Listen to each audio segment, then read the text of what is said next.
In today's video, I'm going to teach you how to copy URL in Amazon. By the end, you'll know exactly how to grab a clean, shareable link to one of your Amazon lists so you can send it to anyone by email, text, or chat. First, open your web browser and go to www.amazon.com.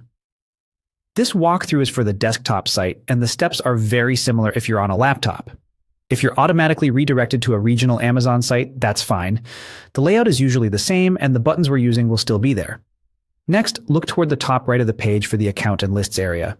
Go ahead and click it. If you're not signed in, Amazon may prompt you to log in before continuing. That's normal because your lists are part of your account. Once you're in, choose your lists. This takes you to the page where your lists live, things like your default wish list or any custom lists you've created. Make sure the list you want to share is open on the screen. If you have multiple lists, you'll see them organized so you can switch between them easily. Now, find the share control for that list. Look near the list's title for a small arrow pointing upward or outward. It's the universal share icon.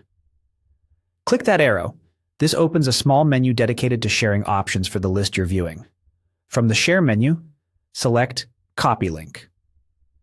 The moment you click that, Amazon copies a direct URL for the list to your clipboard. You won't see it on the screen, but it's ready to paste.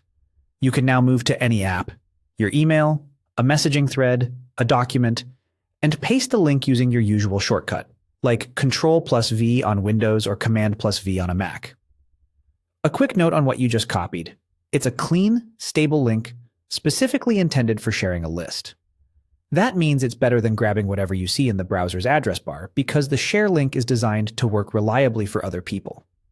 If someone you send it to can't open the list, check the list's privacy setting. Private lists are visible only to you, while shared or public settings let others view them. You can adjust that from the same share area if needed. That's it. You've opened Amazon, gone to your lists, used the share icon, and copied the link. Keep this link handy so you can reuse it and repeat the same process for any other list you want to share. Thanks for watching, and happy sharing.